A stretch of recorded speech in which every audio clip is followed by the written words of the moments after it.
We had been taught our myths, things that are just only made for movies or comic books or magazines, Fangoria, or this thing stood up on two legs.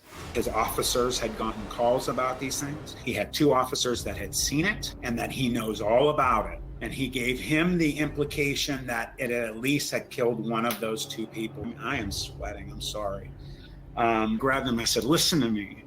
I said, you are gonna come with us or we're gonna leave you here to die. Dude, your story's, woo! It's affecting me, man. I'm all choked up. This interview is easily the most frightening one that I've ever done.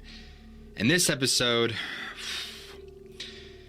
interview is with a man named Matt Emch, and this is a guy I met at the conference about 6 or so weeks back at the Paranormal Roundtable conference. Now, I had a chance to actually spend several days with the guy, hang out with him, just a really great dude. I'm happy to get to call him a friend now. Real down-to-earth, really, really nice, sweet guy. However, the account that he's going to share with us today is completely and utterly terrifying. In fact, it's easily one of the most terrifying I've ever heard. Now, if you guys want to understand something about this interview that I'm about to show you, is the emotions that I experienced during the actual recording were completely genuine. And in fact, this is the only experience that I've ever choked up at several times throughout. Anyway, I'll let Matt take it from here. So my name is Matt Emch. I grew up in Youngstown, Ohio. When I was about 14 years old, me and three of my friends had this experience in the old steel mills down in Youngstown, Ohio. If you go to Google old steel mills of Youngstown, Ohio, you will see, specifically if you bring up the blast furnace and you put blast furnace, old steel mills, Youngstown, Ohio, it'll literally bring up a picture of the blast furnace area where this experience happened. And, I grew up in Youngstown. I live in a suburb of Youngstown now, so still in the area. My friends and I would just basically go everywhere, and anywhere on our bikes or walking. And one of the things that we like to do is we like to frequent the steel mills because one of my best friends who was there the day of this experience literally lived right across the street from the entrance to these steel mills. So on Route 422 or Youngstown Warren Road in Youngstown, if you look that up, you'll see it's right across from the steel mills. So his house overlooked Youngstown Warren Road or Route 422. You would basically cross the street across from his house, jump over a fence, run across the highway, which was 422, and then we would enter into this area of the old steel mills. And we had to go down a number of different areas to get down there. It took us about a half an hour to get to the blast furnace area, where we basically liked to hang out the most. We checked out the whole area, but we kind of made this one building in the blast furnace area our quote unquote like home base.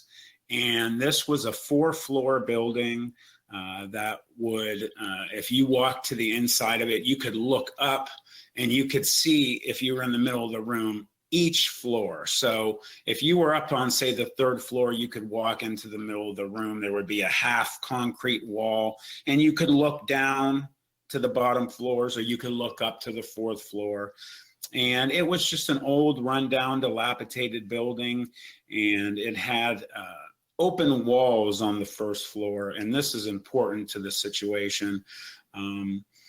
What it had is on the north, south, east, and west walls, it was open. So we found inside of this place these steel, basically the easiest way I could describe it is if you look at old gladiatorial games where they had the shields that kind of wrapped around the shoulders to protect them. That's how these things were shaped. They had hundreds of them in there. So what we did is we took them and we lined them up next to each other, and we made makeshift walls out of this metal, whatever they were. And we made 2 rows. That's as high as we could make it. And we did that, number one, because it was the time, the late 80s in Youngstown, Ohio was a very dangerous time. We had some monikers for Youngstown that they've gotten over the years that aren't real, something to be proud of. Per capita, it was basically considered the highest murder rate of any city in America at that time, and a lot of gang violence, a lot of mafia things still going on, especially in Youngstown. And we didn't want to be down there when something was going on and people to see us. We didn't also want the people that worked in the steel mill that still to this day works. There were a lot of different reasons in Youngstown to be careful down there. We would go down there a lot of times armed. We would have, guns. We were 14 years old, but we did do it because, you could run into homeless people. You could run into mafiosa that really were down there at that time. You could run into gangs that were doing whatever down there, hiding things or getting rid of bodies, which they found down in those areas over the years. But the thing that really made us most nervous were packs of wild dogs.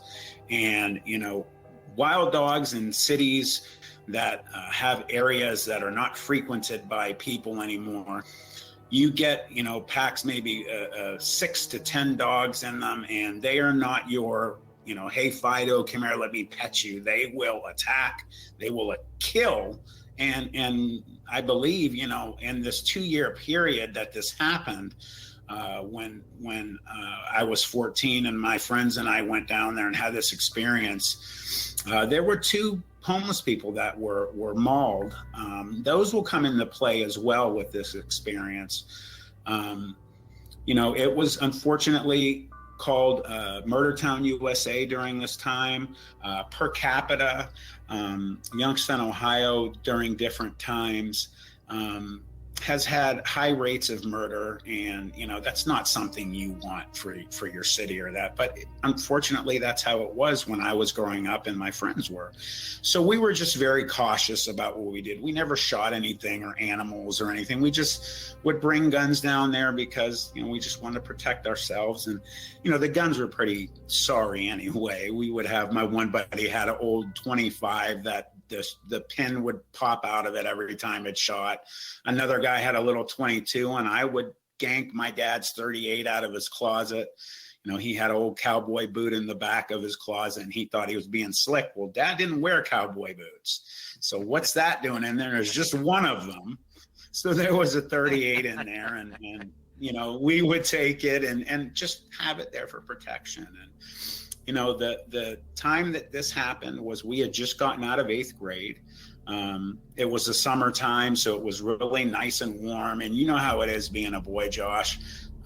You get let loose from school and you just go buck wild, and you and your friends just want to have fun. And we would go down there, we would break things and we would just investigate everywhere. And, if our families knew at that time, because they did find out, if they knew at that time we were going down there, they would not have been happy. It was a very dangerous place. You have an old dilapidated steel mill that was utilized, during the strong period of the United States steel industry. And now this was rusted buildings and rebar hanging out where concrete used to be. And, we would be in this one building I was talking about earlier that we frequented as our home base. And once in a while, a big chunk of concrete would fall from the top, floor, which 4 floors, that's a hefty drop.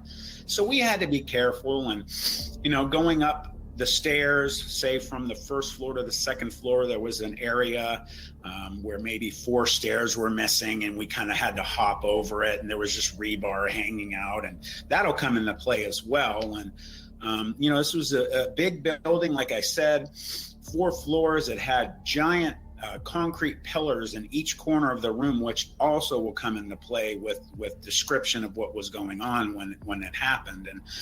And these things went obviously from underground to the very top of the building, and they were probably, I'd say, 4 to 5 feet wide and as tall as the building was. So we would have giant fires in the center of this room. There was no no, shortage of materials that we could find to burn. There was always pallets and things like that. And the night that we had the experience, we had a giant fire going, and we were inside. And it's funny, I've heard a lot of experience with cryptids over time, and you hear people kind of in mindsets when things happen. And I recall before we heard what we heard, we were all kind of just staring at the fire, and no one was talking. And, just kind of, how you get when you stare at fires, everybody just kind of stares at it and you kind of drift away. And we heard this pack of wild dogs. So outside, you'd walk out and there was a concrete kind of, I don't know, just outcropping that the stairs had fallen away. And that was another reason why we like this building, because nothing could run up these stairs. So we had to hop up and roll in to get into this building. So again, no dogs could get up there, and we liked that. And we heard them, and we just kind of were like, okay, let's go outside and see what's going on. We're standing out on this outcropping and we're watching, and a pack of 6 or 7 dogs run by, and they paid no attention to us at all. And right across from this building was a railroad track. And if you, again, Google blast furnace, old steel mills, Youngstown, Ohio, you'll see the picture of exactly what I'm talking about. The railroad tracks right in front of the buildings. And then just beyond them, there would be giant piles of coke, which is basically an ingredient in the steel making process. It's just something that they utilize to make it. And they had huge piles of these things. I don't even know how high. I would say at least 15, 20 feet high, mile each way. So as far as the eye could see, it was just piles of this material. And these dogs ran right in front of our building and made a quick left. They ran across the railroad tracks. They went up the one side of the pile of coke and then down the other side. And immediately we start hearing fighting. We assumed that the dogs were fighting with each other. We had no idea what was going on because they were on the other side. It was dark. We couldn't see. All we could hear is dogs attacking. After maybe 2 or 3 seconds, we started to realize, no, they're not fighting with each other. They're fighting with something else, because what came over the top of these dogs biting and barking was a very loud and deep growl, roar that basically let out, which every one of us, our eyes open, we're like, oh my God, there's something over there. They're attacking something else. And within a few seconds, we start hearing yelping. These dogs are yelping in pain. And then what happened next was when all of the craziness started. And what happened was 2 dogs, one after another, come literally flying over the top of this pile of material. They were thrown, like somebody had grabbed them and thrown them with great force. The first one, I'll always remember, it was upside down and its butt and tail were facing us. So it definitely didn't jump. It was thrown and it hit the ground and rolled, and it got up and limped away. Another one came and it hit the top of this, and material went everywhere, and it hit the ground. And I'll always remember this because, I'm a dog lover, I'm an animal lover. It had a huge gash from its shoulder all the way to its midsection. It looked like something had flayed open the dog. And it was still alive. It was bleeding all over. It got up and it ran away. And, I always remember, I was like, oh my God, I hope that dog lives. I don't think it did. It was very, very brutal the way that it looked. And then a couple more come thrown over it. And then the rest of the pack came running. And they all went back the way they came, which was to our left, in the way that we would come into this area. And we're watching them run away. There's blood on the ground. We're hearing them yelp as they run away. And as we're watching in just complete disbelief, one of my friends, I remember him like touching me on my back. He was to my left and behind me. And he goes, guys, what is that? What is that over there? And we all simultaneously looked to our right. And what ended up crawling up to the top of the pile of this material was, quite honestly, something that and I say this all the time, and I'll always say it. It was so big that it looked fake. It was the biggest animal I have ever seen to date. My friends agreed. There were 4 of us again. So we were all able to talk about this for years after this experience. 2 of them are gone, unfortunately. They passed away. 1 is left. And, we always talk about this with each other, or we did. And my buddy that's still here, we still to this day talk about it. And it was basically just a gigantic wolf-looking creature that was on all 4s. We started comparing over time what we could say the size of this thing looked like. And the easiest thing that we found once we started looking at pictures of things, and because, this was in the late 80s, we didn't have the internet and all that. So we're looking at magazines and books, and the shape and the size of this thing was the closest to a polar bear, but it was as big as any polar bear or bigger. And it had the telltale shape of a polar bear, where if you have say like a Kodiak grizzly bear, it's like a walking boulder, just giant and massive and just boom, boom.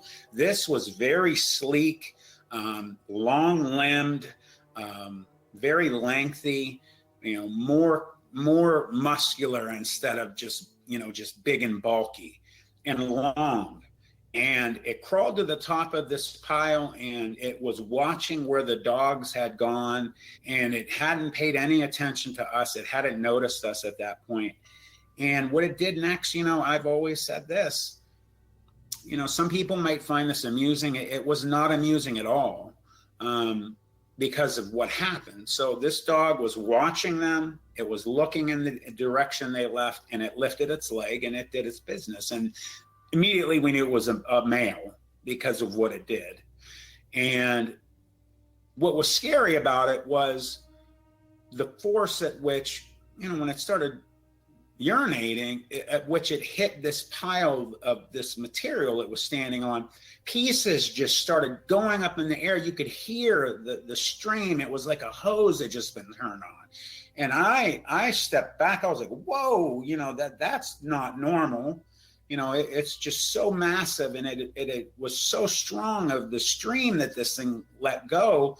I started feeling real fear because, any second it's going to notice us. And just as I'm thinking about that, my buddy who had been to the back and noticed it first started to stumble backwards and fell into that metal makeshift wall that I had been describing to you.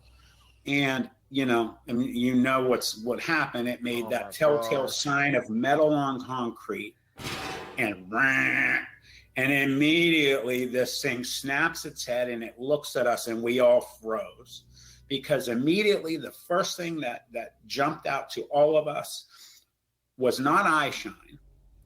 It was as bright as there was a power source coming from inside of this creature.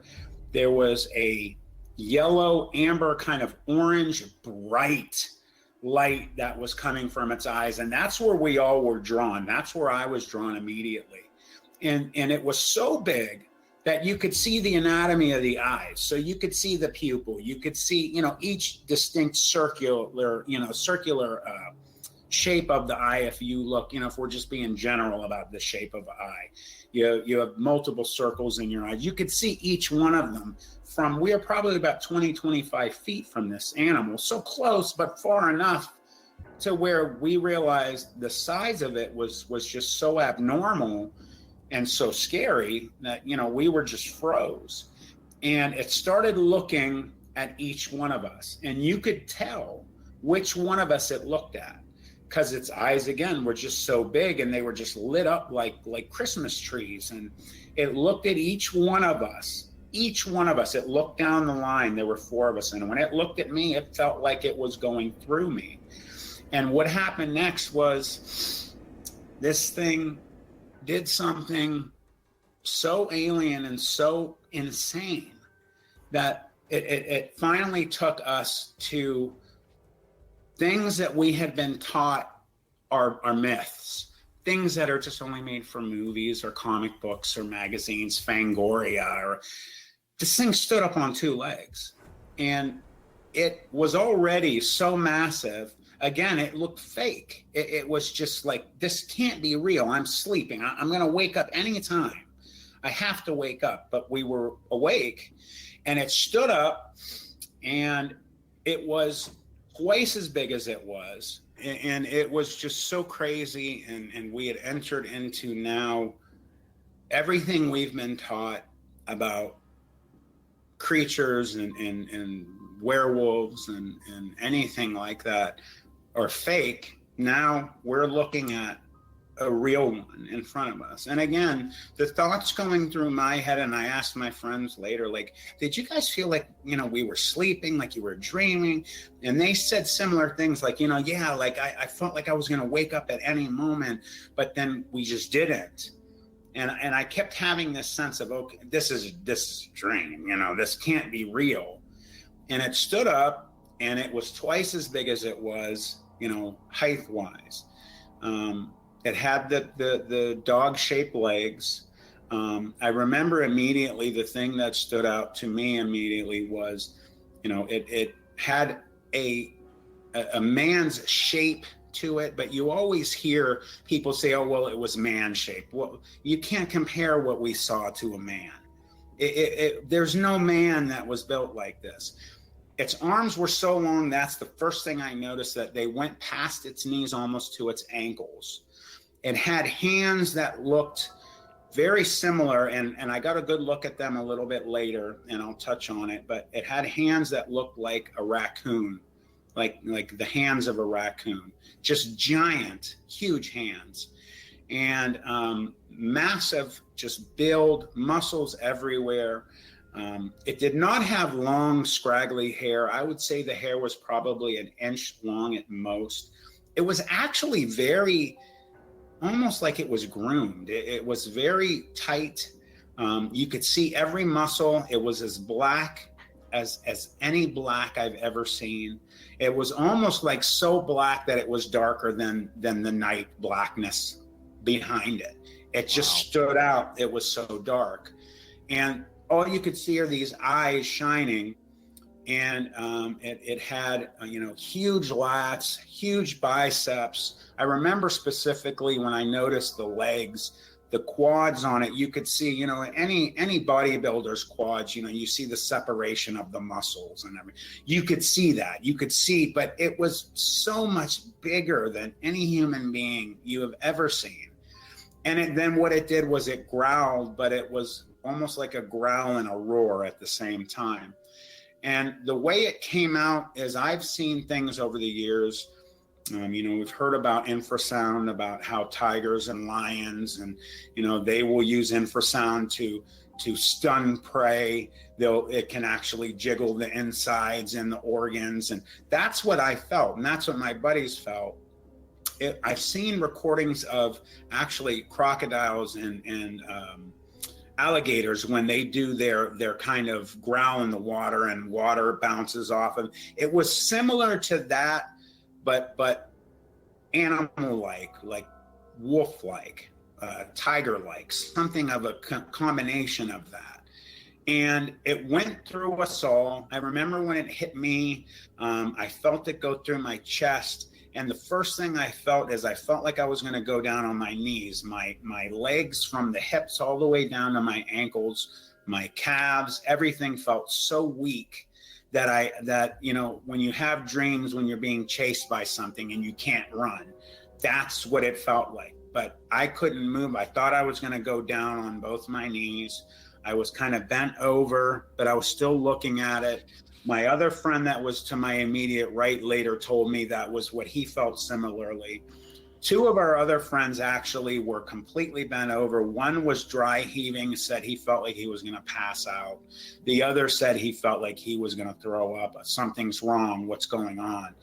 And it takes a couple steps towards us. And I think the steps of it, moving towards us and how far it moved after it took two steps towards us snapped everybody back into reality. And I remember my buddy right over my left shoulder who had noticed it first, he turned and ran into the building, and we followed suit, not quickly, as fast as we could.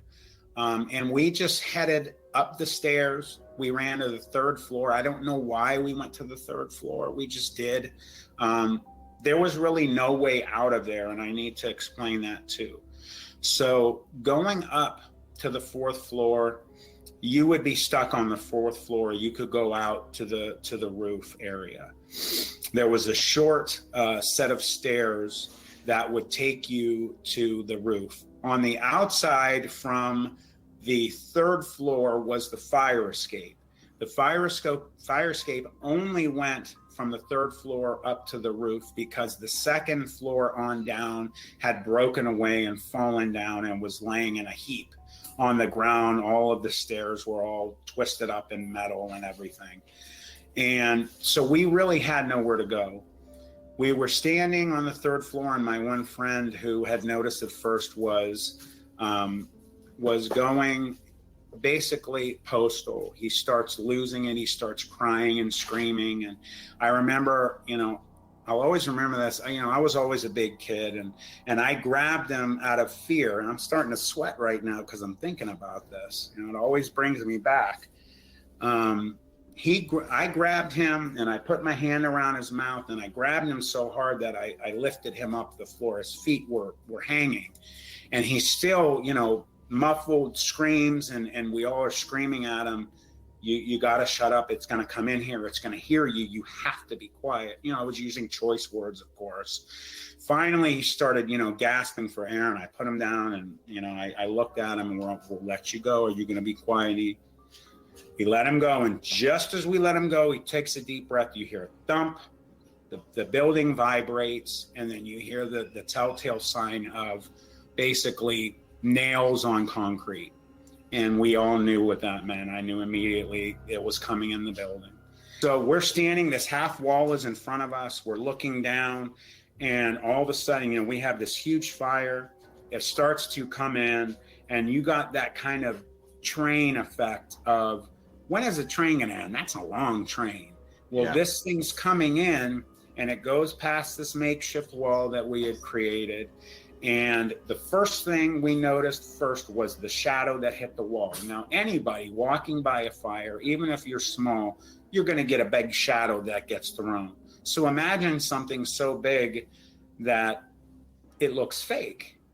And that's what we're looking at, its shadow. So the shadow just overtook the entire wall. There really was no shape or form on the wall. It was just black. And then we see the head come in, then the shoulders and the rest of it, and the tail. And as it's walking in, you could see, that like when tigers or big cats walk, you get the scapulas that pop up, in the back. And you're seeing the bones lifting, but they were surrounded by so much muscle that you could see it rippling as it walked. And it's looking around, and it's sniffing the air. It's obviously looking for us, and we're all trying to be as quiet as we can, just frozen in place. And, when it got near the fire, you could start to see that it had saliva just pouring out of its mouth. I'm not talking just dripping. I'm talking like the sound of like when you're in an empty building or something and it's raining and you're hearing big drops hitting. The saliva's hitting the concrete as it's walking. And that's a sign that, said to me immediately, it's either going to feed or kill. And that's why it's salivating.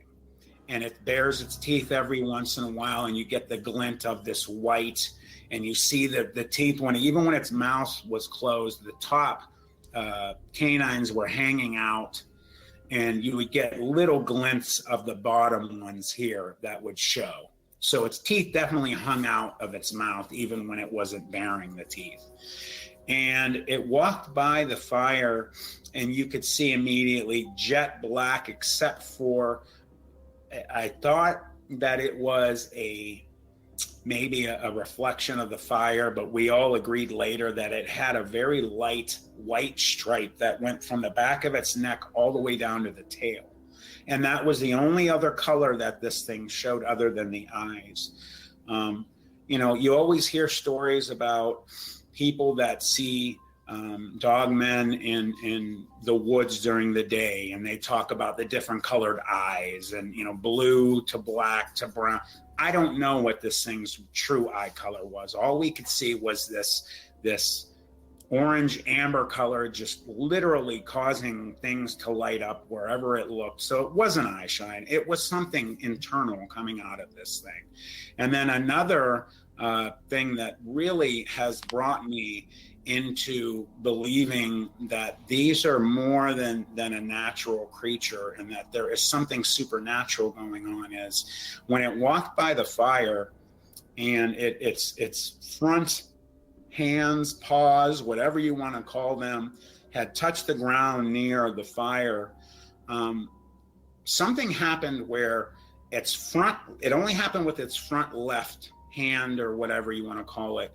It basically blinked out. It cloaked for a second, and you could see they see things through it, almost like that predator effect. And when it put its hand down by the fire, something really strange happened aside from the cloak effect. If you've ever seen video of the sun and the magnetic anomalies and storms that they have on the surface of the sun, where you see, you know, the you know, tubes come out of it and the different shapes and magnetic storms, basically that happened right around its cloaked out paw. And it only happened for about 2-3 seconds, enough that I noticed it and my other buddy noticed it. The other two did not. They were at a different angle. And it had basically just looked around the room.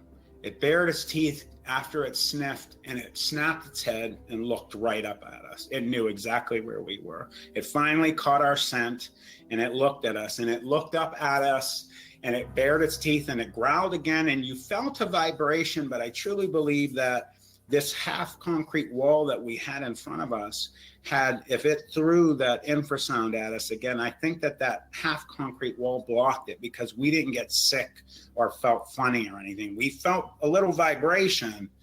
You felt it. Like, I remember I had I think it was my right hand on the top of the wall at that time, and I felt a little vibration in it, but didn't get sick or anything. So I truly believe that wall blocked whatever, because of the angle of it being down on the first floor, us being on the third, and it threw it at us. I truly think it did. And then it stood up again, and it was almost like, you know, like a comic book pose. It threw its arms out to its sides, and its muscles all clenched, and it looked at us, and it growled, and it looked out to the left, it looked to the right, and it saw the stairs on the wall, and it looked back at us, and I got a sinking feeling in my stomach, because I knew what it was going to do. It dropped back down on all four, and it ran for the stairs. And, you know, like I had told you, it was missing 4 stairs, so we had to kind of hop over and climb the wall to get up, and it jumped over that like it wasn't even there. And it was heading up very fluid. Its tail, I remember when it ran, you could tell it utilized it kind of like a rudder. So it was kind of moving. When it moved, its tail kind of bent certain ways. Its tail reminded me of a mountain lion or a cougar. Very non-hairy, short hair, very thick. I remember the bones in its legs and its arms being just gigantically thick. And again, that sense of, not only are we looking at something that's not supposed to exist, the size, again, is just so massive, it has to be fake. And again, this is really happening. And when it had stood up, I forgot to mention this, it had stood up near one of those concrete pillars that I had mentioned the building had in all 4 corners. And we had gone back years later. We never went back for years. And we got an idea of how big these pillars were, which gave us an idea of the size estimation of this animal. And when it stood up, it basically widthwise blocked out the pillar. So it was as wide as the pillar, 4 to 5 feet across. And height-wise, The ceilings were probably where, at the sides where there was floor above. It was probably 15 to 18 feet high. I would guesstimate, and my friends guesstimated, it was somewhere between 10 to 12 feet tall. So it stood up, its ears probably were at least 12 feet at the tip. And again, I've heard people describe sizes of Sasquatch and other cryptids of massive size. And, people will, oh, well, you were kids. Well, we went back as adults. And I'm telling you, we remembered where it stood and it had to be minimum 10 feet. I truly think, again, tips of the ears, 11, 12 feet tall. Now it's heading up the stairs towards us. Two of my friends are going absolutely ape crap crazy. Running. One is running in circles. The one that I had to grab his mouth. He's screaming bloody murder in circles, just running in circles, going nowhere. And he finally jets for the stairs to take him up to the 4th floor. My other friend runs for the fire escape. Again, you can't go down. So only way is up. And I'm frozen, petrified. My other friend standing next to me, he just said, I was standing next to you. I didn't know what to do. And it made its way from the 1st to the 2nd floor in seconds. And then it started to head up from the 2nd floor to the 3rd. And where I was standing, if anybody this thing or anyone would have walked up to the top of the stairs, the first thing it would have met would have been me. And it would have came within 2 feet of me once it got to the top of the stairs. It got to the middle of the stairs and I started having true belief that this is the day that I'm going to die. I started to think about my family. I thought about my dog, who I loved very much. I thought about, I was getting ready to go into high school to play football at the school, Ursuline High School, a Catholic school, is very big in the sports and athletics as well as academics. And my dad had played there. My whole family had gone there. I was very proud that I was going to be playing football there. And I thought, I'm not going to get to play. All this is going through my head. It's all gone. And we're going to watch each one of us truly be mauled and killed by this creature. And this is the end. I really believe this was the day I was going to die. And it was probably within 6 to 7 feet from me when I looked at it, and it was looking right at me or at my friend. I think it was looking at me because he was behind me, and I would have been, like, again, the first one it got to. And right at that moment, I will always believe this to the day I die, and the sweat's starting again. I believe there was divine intervention. I truly believe it. I'm Catholic. I'm not a great Catholic. I don't go to church a lot. I don't practice as much as I should. But I think that there was divine intervention, because once it hit that 6, 7 feet mark from me, where if it would have jumped, it would have been on me. We heard that a train. And whenever a train would come by, we would always get nervous, because if they'd see, us in there or the light from a fire, we'd be in big trouble. They would call the police or whoever, and we'd be in trouble. And we had never, ever had a train go by where they laid on the horn. And it came by, and as soon as it went by the building, be it from the angle the guy that was driving it saw the inside, what was going on, or he just saw the fire, which I seem to think he noticed how bright of a fire we had going in there. He laid on this horn, and this thing stopped right 6 to 7 feet from me, and it looked at me, and it looked back at the opening where you could see the train going by, and we're all screaming bloody murder. Somebody help us, please save us. My other 2 friends are gone. They had, one went up to the roof, the other ran up the stairs. I don't know where he was. My friend and I were screaming, someone help us. And it looked back at us, and it looked back again, and it turned around and started running down. And it took literally, I would say, 1 to 1.5 seconds to get from where it stood 6 to 7 feet from me at the 3/4 mark of that second to third floor step area to the steps of the going from the second to the first.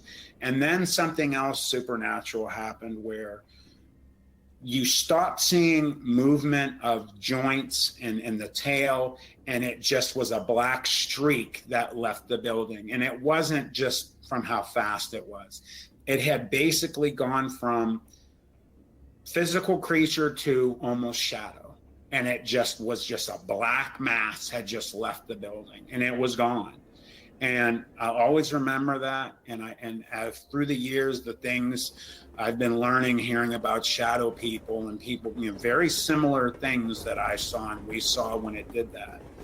And we're screaming, and the train just is, ka-clonk, ka-clonk, ka-clonk. And it starts, we're thinking it's slowing down, and it wasn't. And it starts getting farther and farther away. And then the hope of we're going to be saved is slowly leaving us. And then it's gone. And then the fear sets back in that this thing's going to turn around, and it's going to come back in, and it's going to kill us. And by that time, my other two friends had come back down because they heard the train and they heard us screaming help. And I think that they thought that, everything was going to be all right, and people were coming for us. And they almost, my one buddy almost had kind of almost a half smile on his face. And when we all looked at each other, everybody was pale white and just so weak from the experience already that I wanted to curl up in a ball and just lay there. And the fear set back in. It's going to come back in. And an hour goes by, and we're still up there, and it didn't. And then we start talking to each other. It's after 10 o'clock. We have to get out of here because this thing's going to eventually come back. And my friend that had lost it and that we had to shut up is totally postal, crying, screaming, I just want to go home. I want my mom and dad. Please, God, help us. And we're trying to calm him down, and he won't. And we're like, listen, we have to go. He's like, no, we can't go out there. It's going to be waiting for us. It's going to be there. And we all thought that. But then again, the fear of, as each minute clicks by, we're giving this thing the opportunity, if it did run away, to come back and see if we're still there, or it knows we're still there. It's outside just watching. And we kept looking at the space between this makeshift wall and the opening of the building where there was concrete, looking for those orange eyes shining out there, and we couldn't see them. And it was hard to see, but if it was looking at us, it was so bright, we would have saw it. And so we finally decided, okay, we have to at least go down to the second floor. And my friend is just going crazy, and we're dragging him with us. We pull him down the second floor, and we're probably up there for maybe half an hour. And then we go down to the first, and we said, we have to make a run for it. We have to go. We have to go now. It's almost 11 o'clock at night. We're in an old steel mill in downtown Youngstown. I mean, this is not where you want to be, even if there's not a mythological creature trying to hunt you down and kill you. So we're like, we have to get out of here. And we just remembered then, I remember thinking, oh my God, we have weapons. But I'm telling you, Josh, there is no way on God's green earth that if, even with me having a 38 on me, that it would have done nothing but anger this thing. I thank God we didn't ever pull them out or shoot at it or anything. I don't think we could have even hit it. Number one, we were so horrified. Number two, it would have done nothing. It would have just pissed it off, and it would have mauled us even worse. So we start to leave. We have to go. I am sweating. I'm sorry. Surprised I haven't cried yet. I usually break a little bit. Oh, dude, your story's woo. It's affecting me, man. I'm all choked up. Go ahead. Go. Keep going. Finally, we start to leave, and my friend is screaming bloody murder. Please don't let us go out there. It's going to kill us. Finally, I grabbed him, and I'm sorry I have to use my language. I grabbed him. I said, listen to me.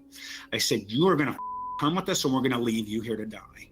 You are going to come with us, or it's going to come in here and it will kill you. and you will be here alone. We will leave you here. You either come with us now or you will stay.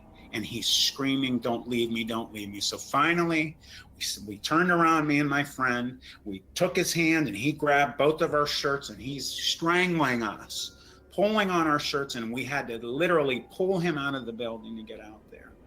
We get out to the concrete outcropping, and the fear sets in also, because what I had forgotten to mention was when you climb up, you could look underneath and it would go way back into the building.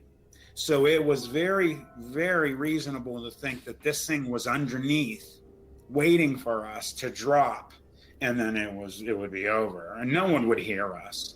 It could maul each of us, take its time. No one would have ever heard us. And even if they heard screams in the downtown area or up by the highway, no one would know where they were coming from. So we jump down and we start taking off, and we're going as fast as we can. My buddy's choking us to death. Finally, we get him to the point where he's running on his own, and we're all running together, almost arm in arm together in a straight line. And it takes a half an hour to get to my friend's house from that blast furnace. So that's a half an hour of complete and utter terrorizing fear that we were in, with every noise, every pebble one of us kicked, every time the wind would pick up and leaves would blow, we would think it was there, it was behind us, it was chasing us. We'd turn around and stop and look around. We finally got to the last portion of where we could get out of this area. And what it was a hill, literal hill of gravel and just material that going down was easy. You could turn your feet to the side, standing up, and just walk yourself down slowly. Going up, you had to go up on all fours. And we would always laugh at each other. We would always, make fun of whoever was the first that would start sliding down, because we would always lose our footing. It would always go out from under us, and it would take us longer, and it was exhausting to get up, having this gravel coming out from under your hands and feet. So now we're crawling up this pile of gravel, this huge mountain of gravel, and each one of us at different times, because we're trying to go as fast as we can, start to slide down, and the fear sets in that it's behind us, it's going to get us. And numerous times, each one of us screamed, "Is it behind me? Is it behind me?" And you turn around and you look, and it wouldn't be there. You'd expect to see it. We finally got up there. Me and my one buddy made it first, and we helped our other friends. We pulled them up, and we ran across the highway, and we went over the fence and across the street and to my buddy's house that lived across, and his parents weren't home. And I remember, this just always sticks out to me. He had a hose, and I remember turning the hose on, and I just drank and drank and drank until my stomach felt like it was going to pop. And I just poured it all over my head, and each one of us did the same thing. And when we just sat on the porch and on the stairs, my other buddy was in the front yard, and each one of us in a complete and utter daze, not talking for at least an hour at least, staring across out towards where we had come from. We couldn't see the area, obviously, it was so far, but we're just staring just in shock and disbelief. My one friend who had lost it, he didn't talk for 2 weeks. He had to go start seeing a psychiatrist. I had major problems. I started to go, I'm half Lebanese. We belong to St. Maron's Church. If you're from the Youngstown area, you know it. It's a church there that Lebanese go to. And I went there and I talked to the priest there, and I told him about what happened, and I expected, the priest did not believe me or say anything, and he believed me immediately. And he had told me, "Matthew," he said, "you need to understand something. First and foremost," he said, "God saved your lives."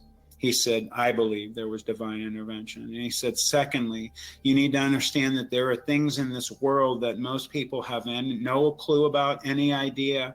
And he mentioned exorcisms specifically. And he said, "There are demons in this world. In the church, it is well known, You go all the way to Italy and Rome, and they teach, they have their top-notch exorcists that go all over the world for the most horrible demon exorcisms. And he mentioned maybe it was a demon or something, but he had given the impression and that he knew what it was, and he was not surprised at all that we saw something like this. And, the priest had said, sometimes these things bleed into our world, and they take some of us. And some of us are lucky enough to get away, or they just don't bother us. And he said, but there are a long-standing history of things that aren't supposed to existing in this world. And he said, I believe you. And I cried. I mean, I broke down, and it wasn't, why would a child go to a priest and make up a story like that? And, we had talked about, obviously, the situation of us having to address this with our families.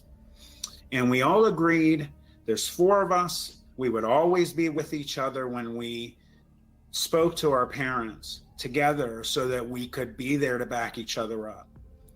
Well, 2 of my buddies' parents had you guys are full of crap. They didn't want to hear it. Just get out of here. Go do what you're going to do. My parents, my mom walked out of the room. You're crazy. She didn't want to hear it. My dad, however, knew me and looked at me and said, well, maybe you guys saw a bear. Maybe it was a bear with mange, or maybe it was, some mutated creature, normal animal, a bear. He kept saying bear because we kept telling him how big it was and what would you compare it to. And we talked about a polar bear. It was as big as a polar bear, but it didn't look like a polar bear. It looked like a wolf. It looked like a man-shaped wolf, but it was giant. And he just kept saying, well, you guys saw something, they're 14-year-old kids. They saw, something natural. They just don't know what it is. Then my best friend's dad, who I'm not going to out him, he's passed away. So I'm not going to out him and his family because I'm very close to them. But all I'm going to say is, and any of my friends that see this, they know who I'm talking about and what his dad did. He basically was in charge of the city. He was in charge of the police and many other parts of it. And we told him, his mom did the same thing mine did. She just said, you guys are crazy. You saw a big dog or whatever. And she left the room and she didn't want to hear it. And his dad, however, got very upset. And he gave us the impression that he knew what we were talking about.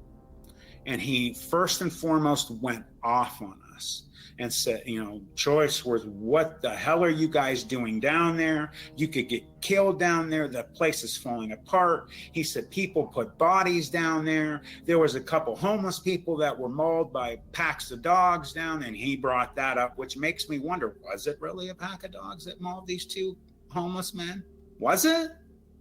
I don't know. I don't know. After seeing what I saw and we saw, I can't guarantee it. But he didn't want to talk about it anymore. He warned us, if you ever go back down there, he said, I promise you, I will put you in JJC. He said, you will not play football at Ursula, Matt. He looked at me right. He said, you think that you'll play? He says, your coach will never allow you to play. He'll think you're crazy. He said, you guys will go, you'll go to the city school, which is Ryan High School. He said, you won't go to Ursula. You won't go to that school. You'll go to the city school, and you guys will be made fun of the rest of your lives, and you'll be the joke of Youngstown. And he called my father, and I'm going to say something here. My older sister, I told her about this recently. My parents are gone, and I've never really told anybody in my family about this other than my dad because of what happened when my dad was called to my friend's house. And my sister and I got into it. This was just recently. And she looked at me and she said, what are you talking about? She goes, what do you mean? She goes, how did we never hear about this? She says, why didn't mom or dad tell us about this? What are you she was denying that I'm telling the truth. I'm looking at her, I'm a 50-year-old man. You think I'm going to lie to you? You're my sister. What are you, Chris? So we got into it. And I'm being honest about this. And if she hears it, she can admit it. We got into it. And I was very upset about this. But the reason I didn't talk about it, especially, and I'm sure my younger brother, who's only a year younger than me, is not going to be happy about this when he finds out, because we were best friends growing up. We were inseparable. But when my best friend's dad called my father to come, he sat us down And he talked to my dad. My dad's name was Ken. And he said, Ken, he said, you know the situation here. He said, if these boys go around talking about it, number one, all their classmates are going to go down there. Somebody's going to get killed just from getting hurt from the buildings and everything. He said, secondly, he said, your son is going to be the joke of his school. He won't play ball. And he looked at me and he had this look of, oh man. And he said, you have to promise me that you make your son not talk about this. He doesn't tell his siblings about this. You don't talk to your wife about this. And he pulled my dad aside and they went in the kitchen and they talked. And when I went home, my dad kept looking at me my dad and I were super ultra close. We called each other best buddy. We were close. All of the kids, 5 kids in my family, we all had special relationships with my parents, but me and my dad had the closest. And he kept looking at me with this just fear in his face that I kept telling him, I'm crying hysterically, Dad, you have to believe me. This is what we saw. And he kept looking at me like, Jesus, I think he's telling the truth. And after what my friend's dad said to him is when he really got scared. And he said, you can't tell your sisters and brothers about this. Don't talk about it with my younger brother. He kept saying, don't tell him, because we were inseparable. He said, you can't tell him. He said, he's not going to be able to sleep. You're going to cause problems. So he put the fear of God in me, and so did my buddy's dad. A week later, my best friend tells me he finally got his dad to sit down with him and talk. And he said, he knows what it is. He said he told him that his officers had gotten calls about these things. He had 2 officers that had seen it and that he knows all about it. And he gave him the implication that it at least had killed one of those 2 people that had been mauled in the downtown steel mill area, that were homeless people living in that area. He said he basically told me that he knew everything about it. Don't ever go back down there. You guys are lucky to be alive. And we just were like, whoa, finally somebody is giving us credence and believing us. And I felt this sense of, oh my God, we're not crazy. We didn't see a bear. We're not just little kids that don't know what's going on. This is real and this is crazy. So, over the years, I've learned, obviously been just completely just stuck on what happened. I think about it every day. And the older I've gotten, the more I've gotten more involved in the cryptid community. I met you, I met Josh Turner and Barton Nunley, and I've talked to other people like Wes Germer and Tony Merkel, and these guys all making the same face that you're making right now, a little pale with your hand over your mouth. And this is not, anybody can believe what they want. And I'm talking to anybody watching this right now. I'm looking at you right now. You can believe whatever you want. You can think that this is entertainment, because in the end of the day, this channel's for entertainment. But let me tell you something. I will go to my grave. I'm giving you pertinent, personal information about myself and where I live and my family and the schools I went to and the area I grew up into. This happened. This was real. I have no reason to make myself look like a crazy person or just somebody looking for attention. This really happened. You can think I'm crazy if you want, but let me tell you something. You look at all of the instances of people are having more and more experiences these days. And because of media, we're hearing more about them and you're getting more information out than ever. There's stuff going on. And I've heard some experiencers out there that it's cringeworthy and it's obvious they're making it up. But I've heard stuff over the years, especially the last couple years. And when I talked to Josh Turner at Paranormal Roundtable, and he told me about his experience and what him and his cousin saw, it was almost exactly what I saw. And I had never met him before. I had never talked to Josh before until I told my experience. And I got the fear of God in me again. And right now I'm nervous. I have anxiety in my chest. I'm sweating. My shirt's starting to show it. I keep wiping sweat from me. I usually crack a tear or two. I'm surprised I haven't. There are things out there that people don't want to believe are real. There are. And I'm not trying to scare anybody. I'm just telling you, this is what happened. If there was one person you can question, there were 4 of us. 4 of us, okay? 4. We all talked about it for years. 2 of my friends are gone. God rest their souls. And they had issues for years, and they started doing other things that ended their lives prematurely that I believe was because of what happened to us. My other friend refuses to discuss it. He has a very successful business. He thanks me all the time whenever we talk that I have the guts to talk about this. He's afraid to talk about it. He to this day has severe PTSD and doesn't even like to discuss it more than 5 minutes. It really happened. I don't know what else to say. I'm not going to make a fool of myself, in front of thousands of people, because a lot of people are going to see this. And I've done other shows and people have seen it. There's no reason for me to lie. And anybody that knows me personally that will see this, you know who I am. I'm not a liar. I'm not a crazy person. I'm not somebody that makes up fantastical stories. This happened. And it almost ended our lives. And people need to know that these things are real and they're still out there.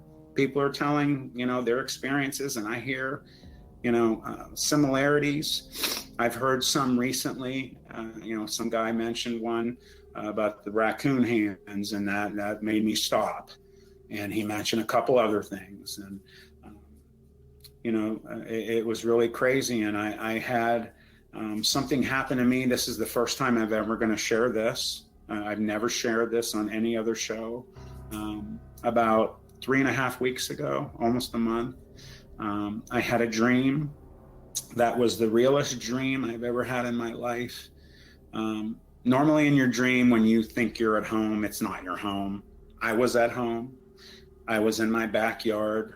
I heard something. We have woods behind our house. I heard something in the woods. I went to the woods, and I lost my right leg below the knee last April. I had some complications, health issues from surgeries, and I have a prosthetic. And I remember something attacked me from behind and threw me on the ground, and I saw what it was, and it was what I saw all those years ago.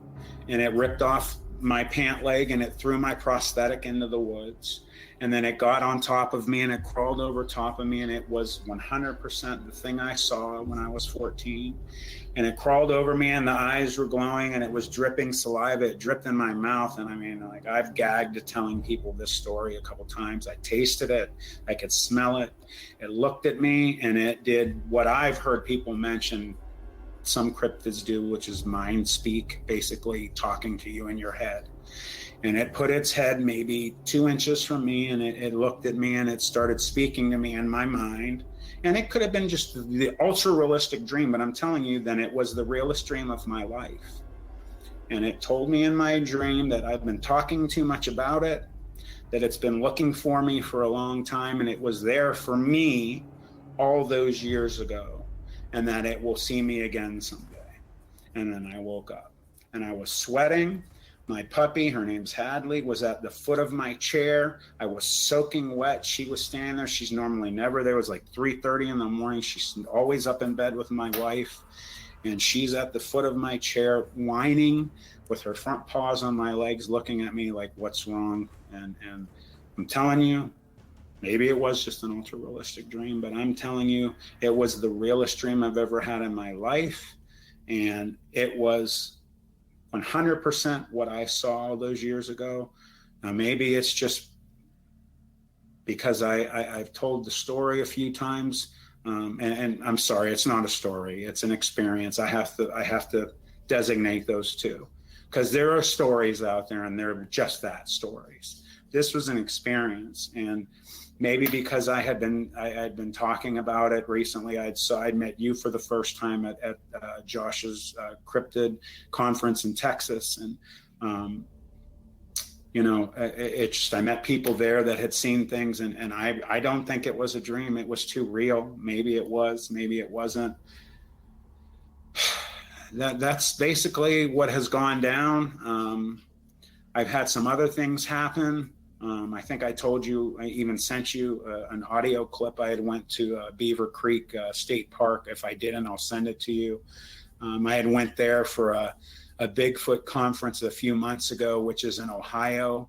The night before the conference, I had met a guy named Johnny Freeman, who's a psychic. You can look him up online. He's on Facebook. He came up to me. I'd never met the man in my life. He came up to me and told me I needed to go up this sketchy trail. Now, I had just had my left knee replaced. I have a prosthetic on my right leg. He tells me I need to go up this trail. There's supposedly a portal up at the top of this trail. And I looked at him, and first I'm like, he has his hand on my arm. I'm like, bro, slow your roll. I don't know who you are. What are you talking about? I can't just go up some trail. I've got half a leg. I just had my knee replaced. He said, I'm sorry. He says, I've never seen someone with an aura like you before. He says, you need to go up this trail. There's a reason. And I go up this trail. It took me probably 35, 40 minutes.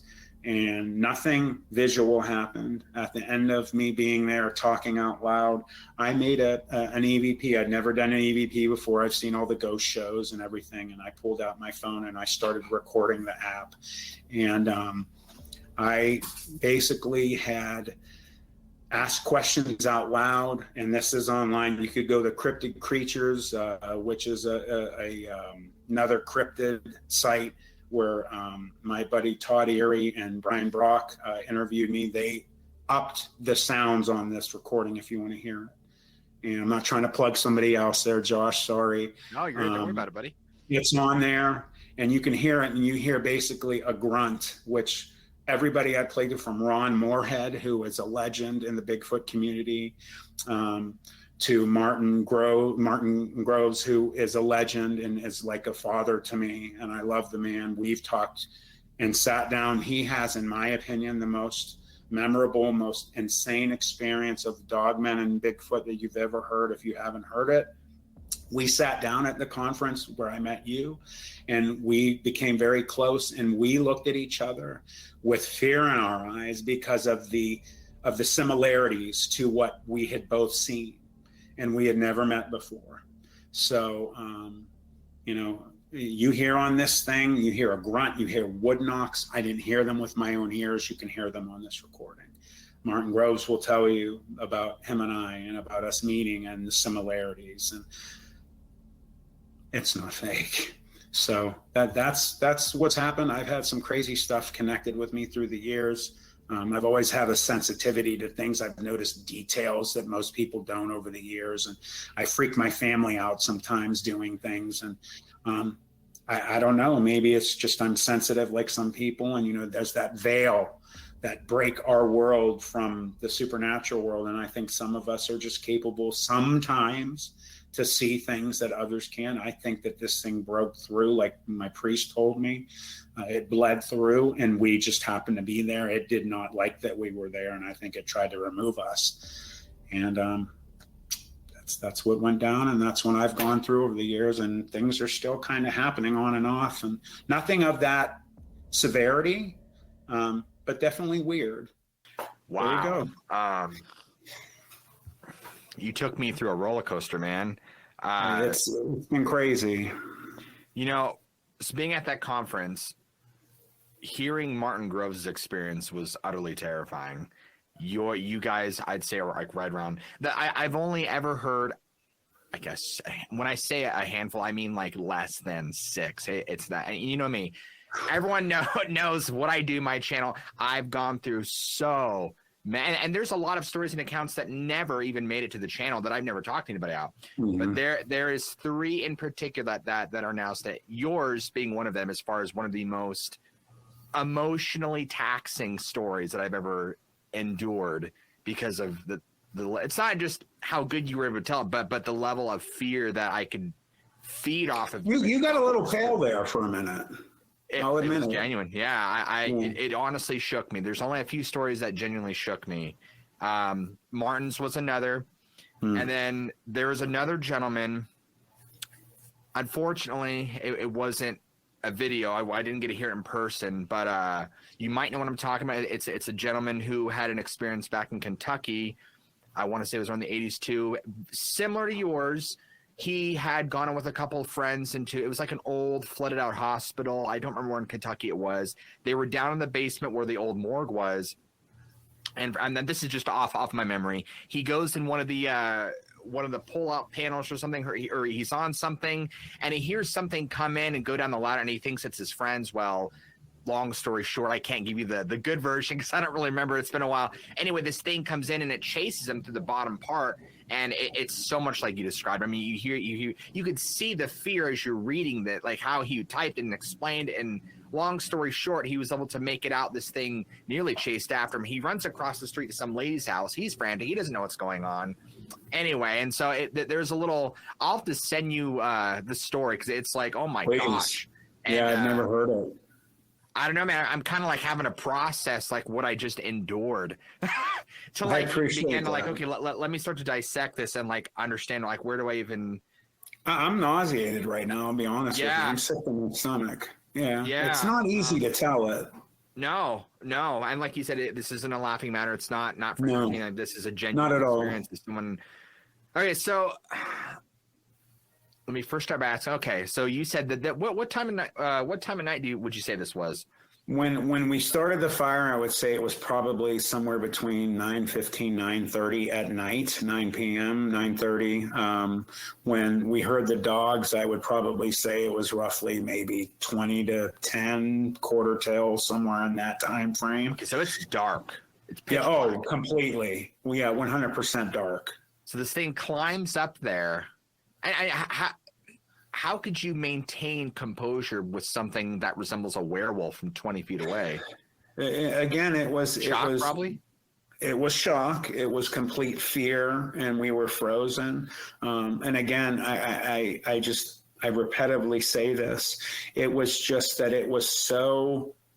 We were in shock, and it was, again, you know, what I keep going back to was that thought of, this can't be really happening. It's so big, it's fake, that we have to be dreaming. This can't be real.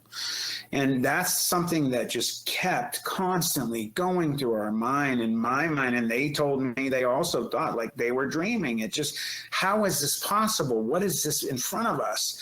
And it just was this thought, constant thought that went through my head. It's fake. I'm going to wake up sometime. This is a dream. And then we never woke up. It really went down. I know you described almost in vivid detail what its physical, you know, the physical aesthetics of it. I'm going to backtrack real quick just for a second, go back to the 3 encounters that I mentioned. Now, the one I forgot, this is the 4th one, is the guy who shot, you know what I'm talking about, the guy who shot the Bigfoot through, or the dogman through the truck? Yeah, yes. Yeah. What do you think about that encounter? He told some similarities as well. It didn't sound quite as big as the one, you know, I've heard, you know, and you have too, stories of maybe alpha Bigfoot and things like that. I think this thing was like an alpha because it was just so long and massive and giant, and all the comparisons I've heard have been bigger than human, but not to that size. Right. And this thing just seemed abnormally even big from some of the things. I truly believe, from what I've learned and heard about most Sasquatch, the one that thing that we saw, I would put my money on that one. I really would. I don't think there's many things out there that could handle this thing. It was created for being, from whoever, the devil, demons, whoever, as just the alpha predator. This thing was created for one thing, and it was to be a predator. Have you seen any sort of werewolf depiction that can even closely resemble, other than the Van Helsing werewolf? Yeah, you just touched on it right there. That's it. That's what you saw. The one that Hugh Jackman turned into specifically, because there's 2 in that movie. The one at the beginning, the one lady's brother turns into one that's kind of whitish gray colored. She asks him not to shoot it at the beginning of the movie. Don't shoot him. Don't shoot him. I don't know if I remember that. It's been a long time, but we all there's one at the beginning. Massive. The weightlifter, I would say. Bettina, I did Bettina's show, and I told her too that when Hugh Jackman turned into the werewolf, the black one, that's the closest thing that I have seen that can compare. His was a little more human-like. This wasn't as human-like as that was. This was more something out of like a comic book or something. It was just the arms just so insanely long. Its fingers were reaching almost to its ankles. Its arms were just so long. It was just like freaky. That's one of the freakiest things for me, was in the hands, these black kind of just super long, like raccoon hands. It was freaky. Have you seen? There's a Dogman depiction, and I want to say it's. Have you ever seen the Vic Kind of Dogman and his thing? I've seen some of them. I don't know which one you're referring to. Yeah, let me pull up. It's the one. This guy right here. And so when you're mentioning arm length, that's kind of what I'm thinking of. What I envision. Yeah. There we go. Yeah. Very similar. Yeah. So I would imagine the what do you call the Hugh Jackman Dogman, but arms like that, just like over exaggerated hands and arms that are like super long. Yeah. No. Yeah, that's a really good depiction. Yeah. Were the eyes like that though, where you could see pupils and it was kind of like glowing? They were. I can't really see it there, but they were just, Josh. They were so bright. Like I'm telling you, when it was walking around the building, even with the fire on there, when it like would turn its head towards the wall, you'd see the light from its eyes almost light up a little portion of area on the ground in the low part of the wall where it was. So it had some type of internal something going on there that caused those eyes to shine like that. It was not eye shine. No way. You mentioned you were in the remnants of an old steel mill. And obviously we're talking about a building that is very dilapidated, very probably has pockets that are open, which you can kind of see through each floor, I would assume. Yeah. Yeah. So obviously parts of walls that were missing, which allowed you guys to kind of do what you did. I don't know. I'm sure it was for the steel making process, like in the very, very bottom. It had this tunnel. I didn't go in it because I was afraid I wouldn't be able to pull my big butt out of there.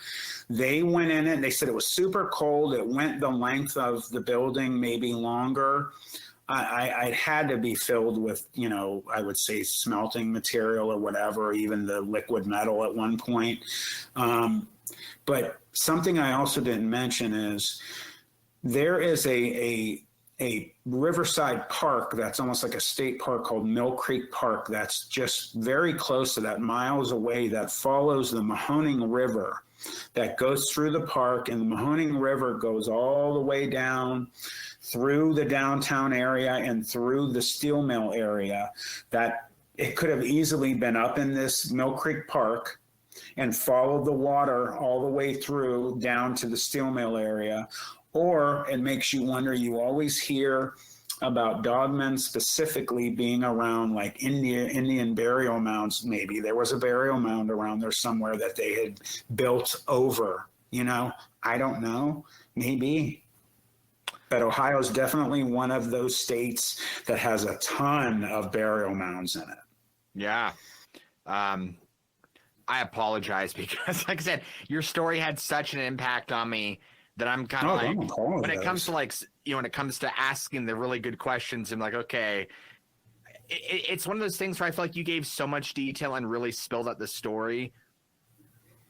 I feel like this is more discussion versus like, well, what was this like? Because some people. You're not the first to say that to me, and I think that's why I've happily looked at a lot of comments through the last year and a half, 2 years that I've talked about it, and I've never seen one yet where people have been like, yeah, right. Everybody has said, and I'm happy about the fact that I've given people a sense of believability because I'm being 100% honest with everyone. I have no reason to lie, Josh. I mean, I'm not going to lie to you. I've made friends with you. I appreciate that you and I have started a friendship. I have no reason to lie about this shit. this stuff really went down, man. And I hope I relay the believability because I'm telling it from firsthand experience, and I'm giving my emotions in this, and I'm honest to God nauseated right now from telling that story again because it brings me back. How did you cope with this experience after? I went to my priest. Probably I asked my dad to take me there. He knew why. My dad, after a while, started trying to be there as much as he could for me, but I don't think he really knew how to do that. I still to this day have some PTSD from it. Obviously I'm sweating. My shirt, you can see it. It's wet. Like it's wet.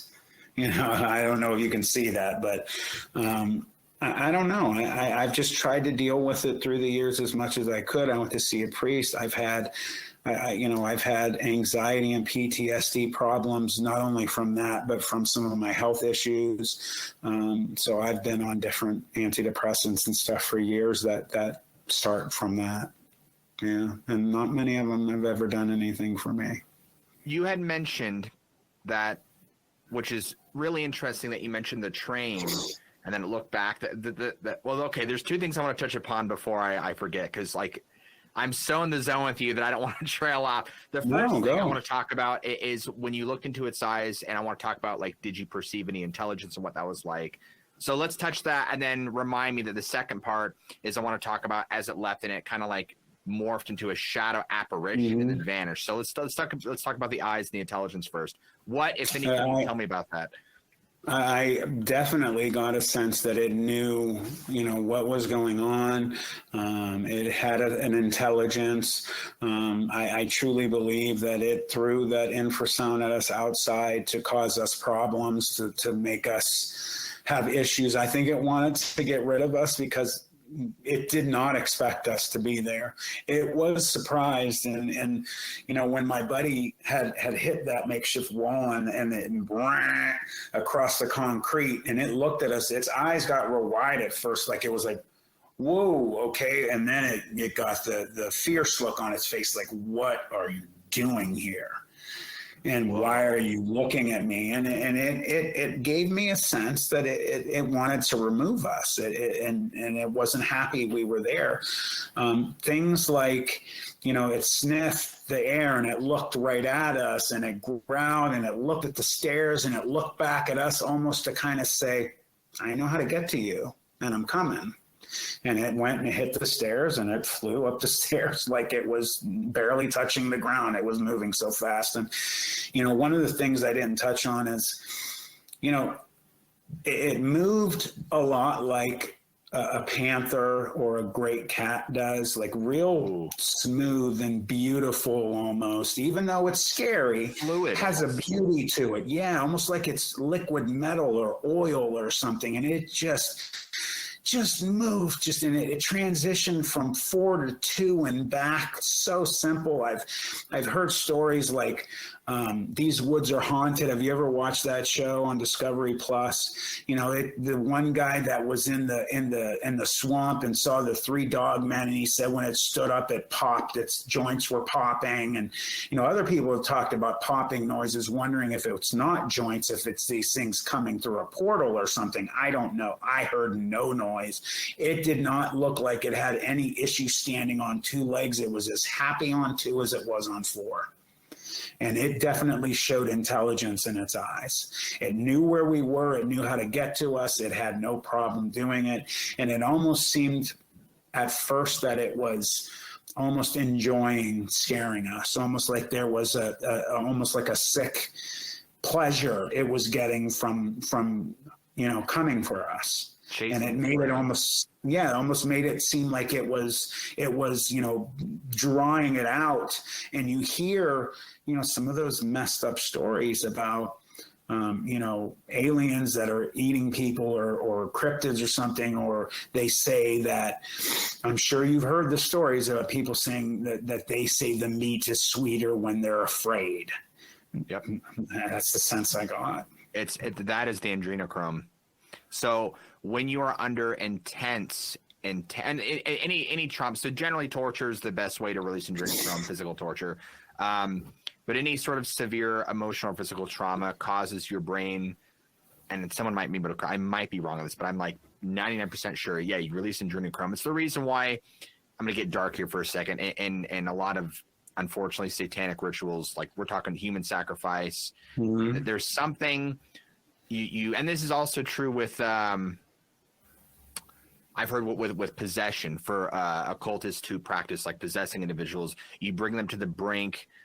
I don't want to say it's death, but it's such extreme trauma that the brain, it changes the chemistry of the brain to where spiritually they're able to imprint things. But that's a whole other rabbit hole that I'm not going to go down. I've heard it though. I've heard what you're talking about. Yeah. But the reason it's related is because when you experience that adrenochrome goes into the blood, then if you're to kill whoever, whatever it is, that's in the blood. And for stories like, being abducted or whatnot, supposedly they get high off it.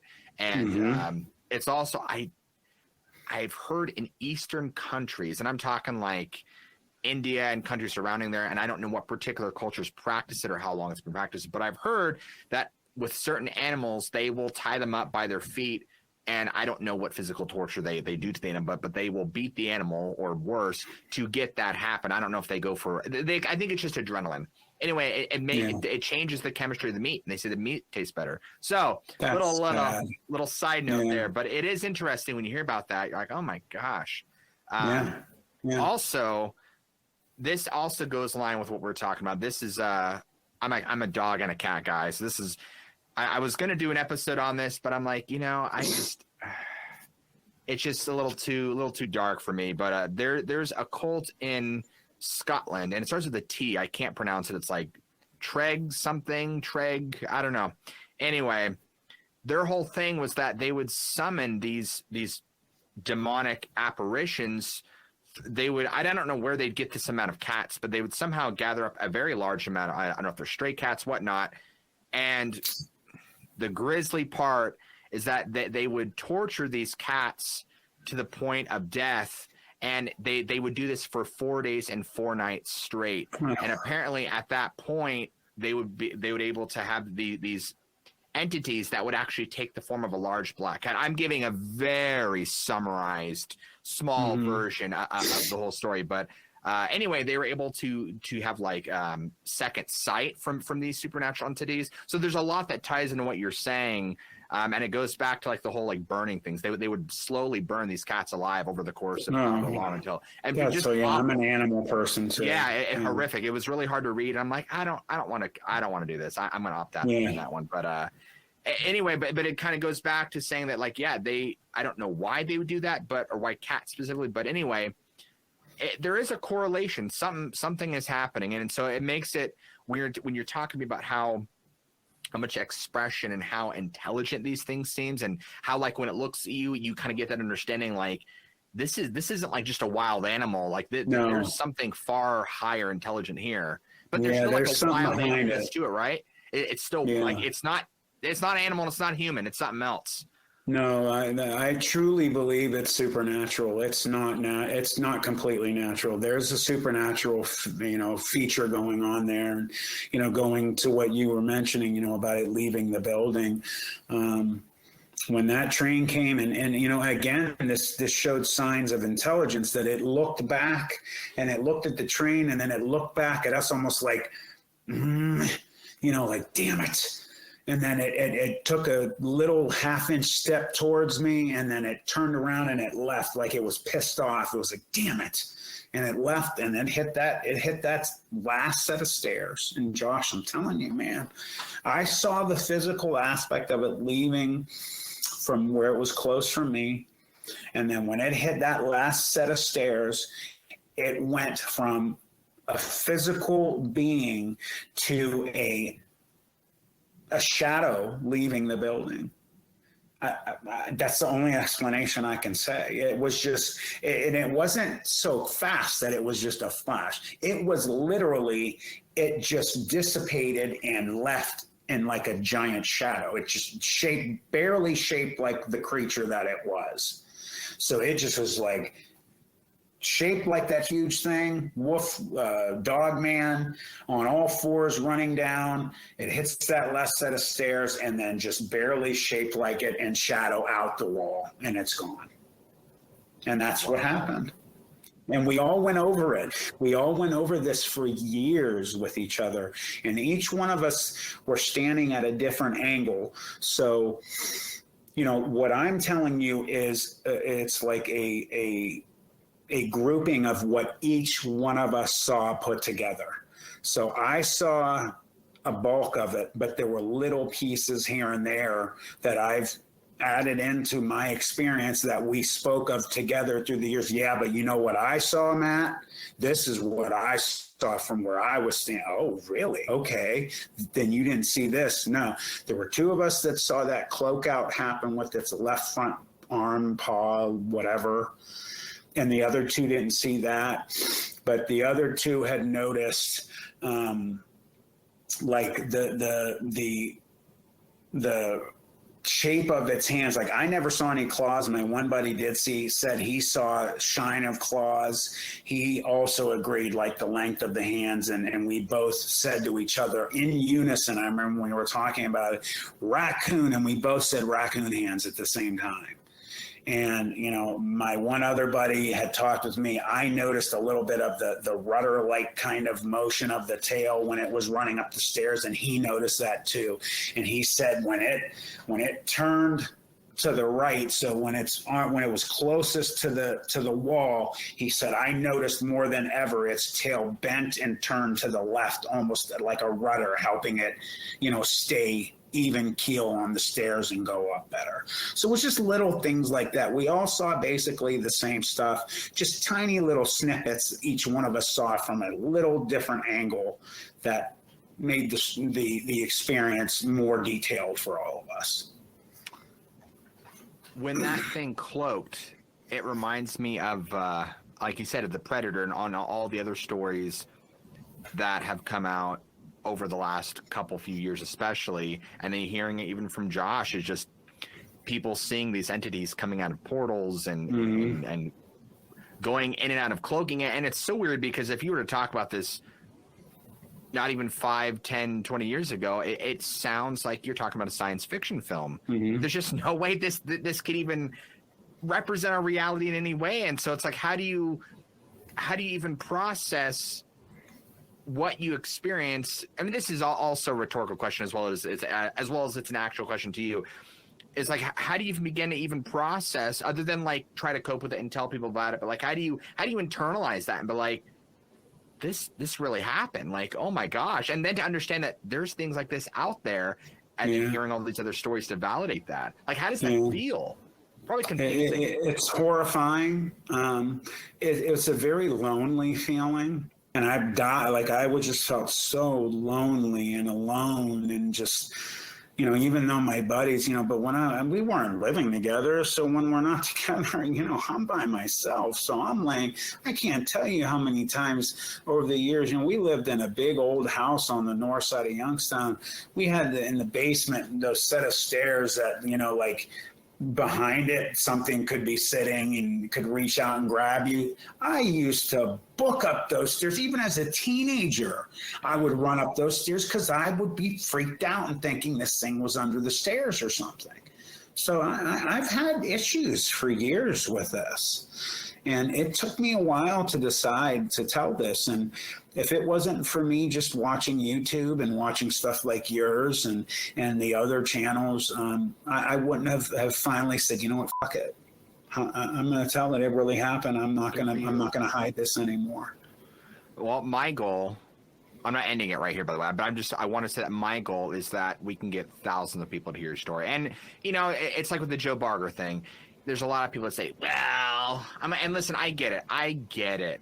But at the same time, there are thousands of other people who most of the time are not going to comment or say anything. They're going to see that. They're going to be affected by it. Like, oh my gosh, there's someone else like me. Now I can finally come out with what that I experienced. You know, I agree. And so, or at least to feel that, hey, they're not alone, or at least to be aware. Like, oh wow, like there's something, because when you're more aware. Yeah, go ahead. Josh, you've heard too, I'm sure, all of, especially lately over the last few years about, people in government and things that are coming out talking about things, saying how the movie industry is purposely giving us snippets of real information. People think it's all science fiction, but there's a lot of reality in some of these movies that are being put out. I 100% believe it now. Yep. Yeah. One thing I wanted to ask you too. So this obviously had what are we, June, July? Because you mentioned going into the next. Yeah. So we had got out at the end of May, I would say. So this would be the beginning of June, mid-June. Okay.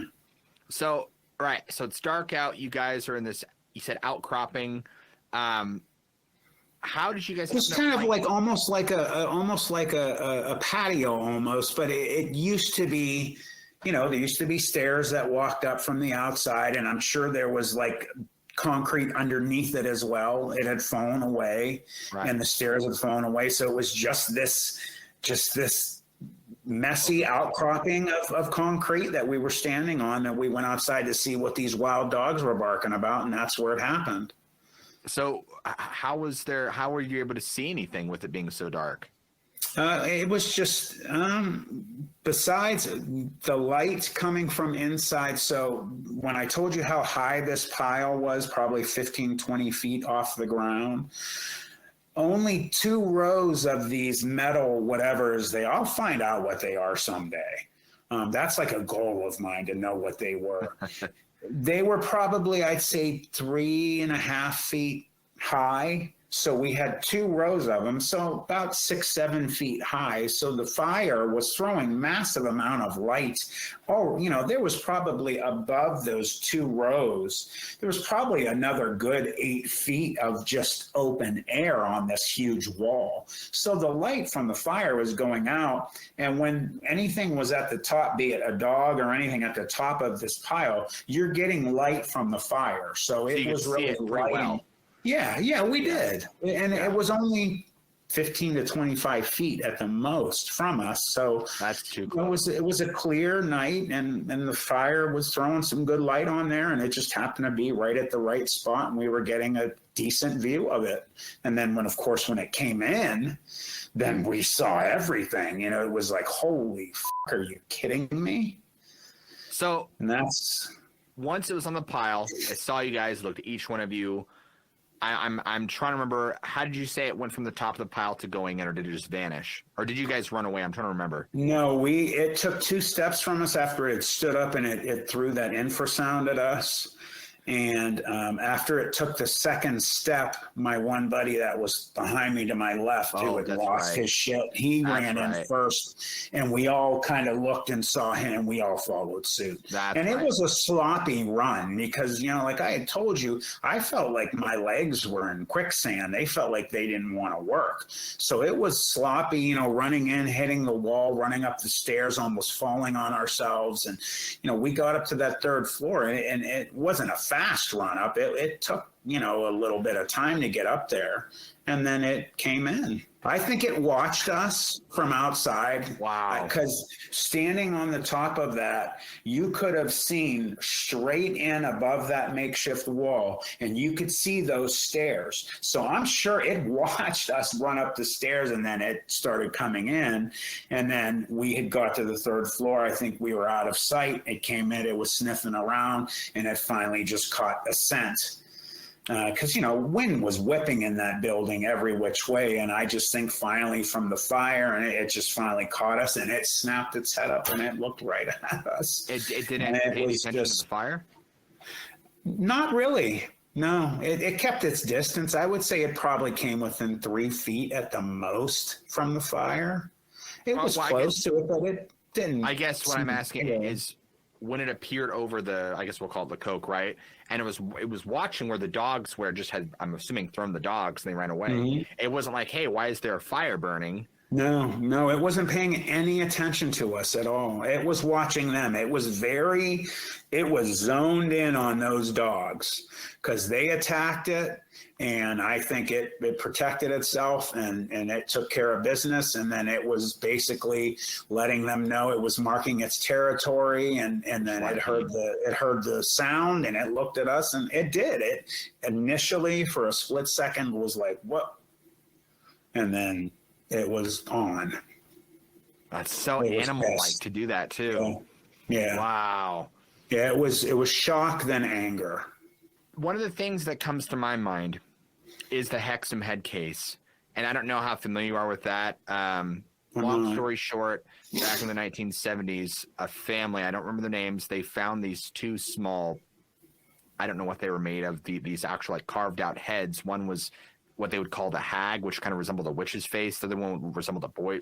I mean, they're crudely carved stones, so those terms should be used ambiguously. But anyway, long story short, the effects from those stones, apparently multiple people had encountered this like shadowy werewolf thing coming in their house, and it just, as soon as you mentioned turning to that form, I'm like, there's more than one story of like people talking about this werewolf apparition. And I want to take this and ask you, at the time that this happened, what we're talking like 1988, 89, right?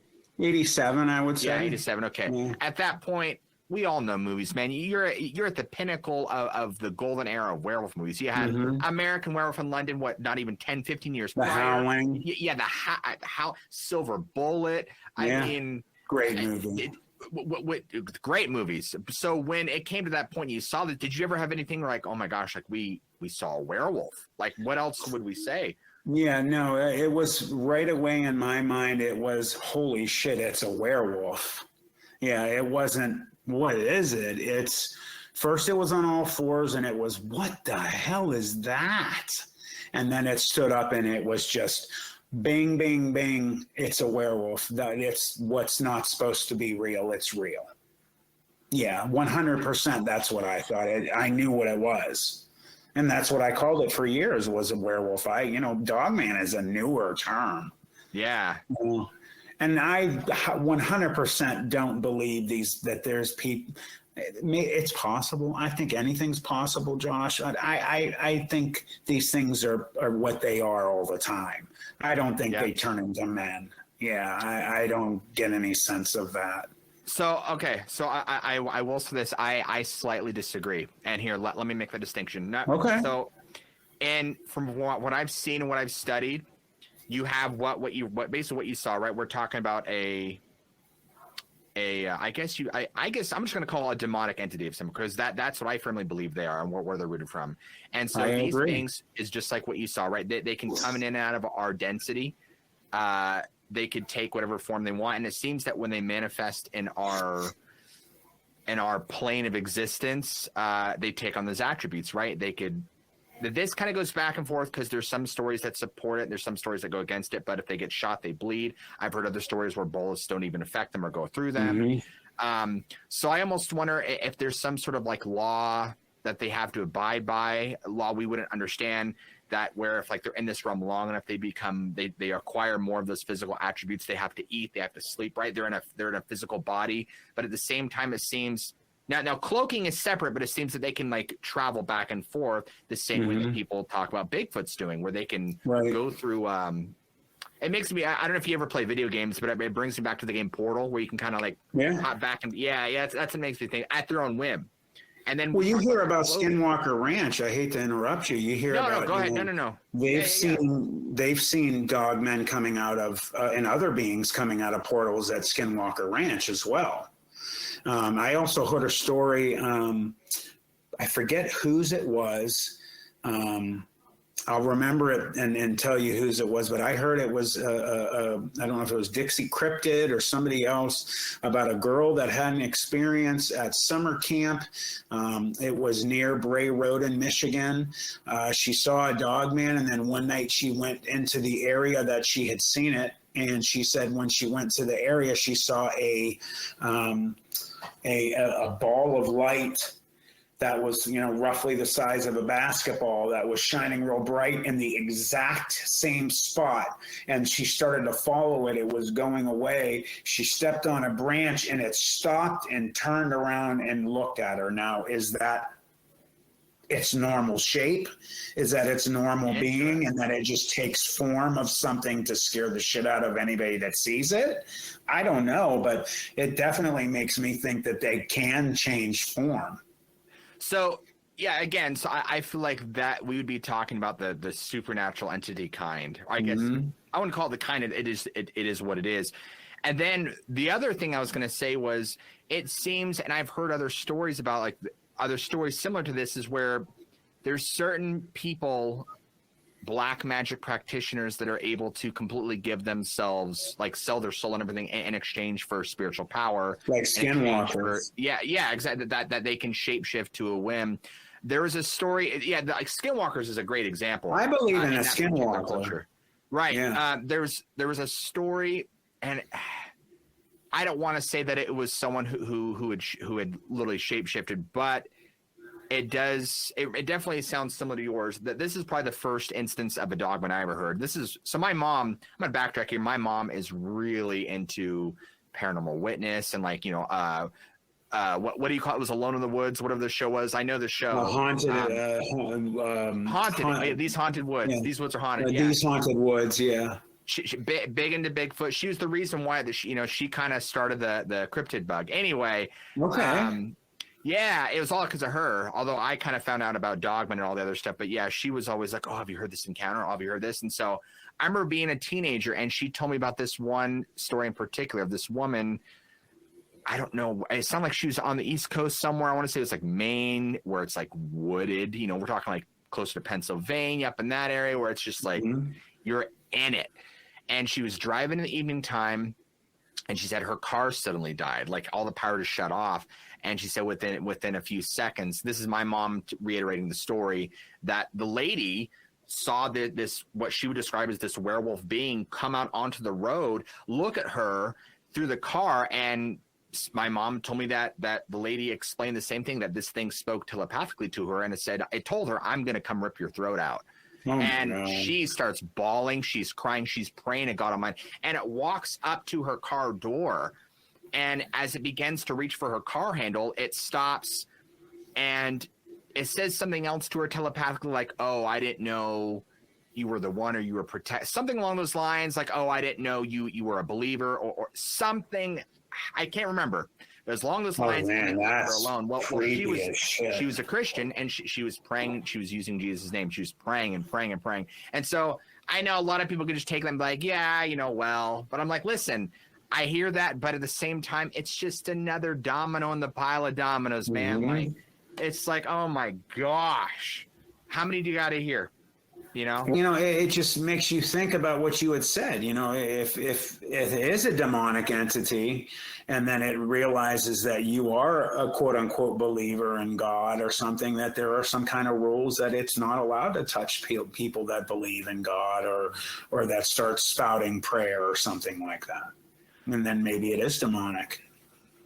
This interview's hard because we're so limited on time, and I got to wrap it up because there's so many ways we can go with it. I'm just like, oh man, but we got to wrap it up. Is there any last things you'd like to go ahead and say and just address?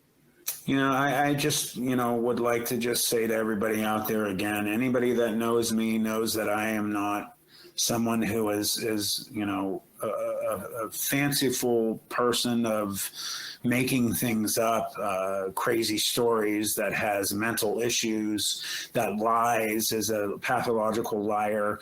People in my community know the type of person that I am, the thing that I do for a living, and the respect that I have for my community. I have no reason to lie or to say this, because it would be hurtful to me if I was to lie about something like this. So these things exist. This really happened to me.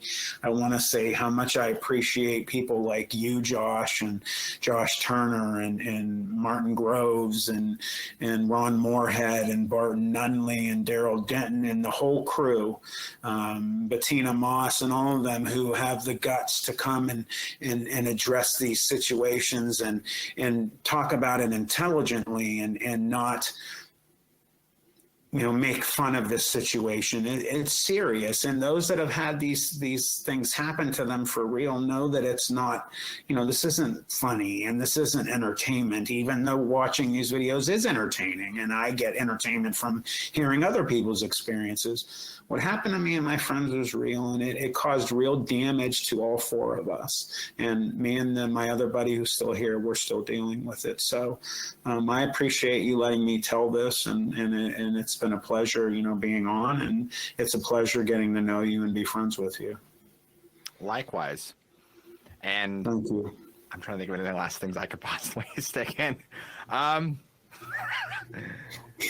guess with that said, folks, you just got to be careful when going into the woods. Absolutely.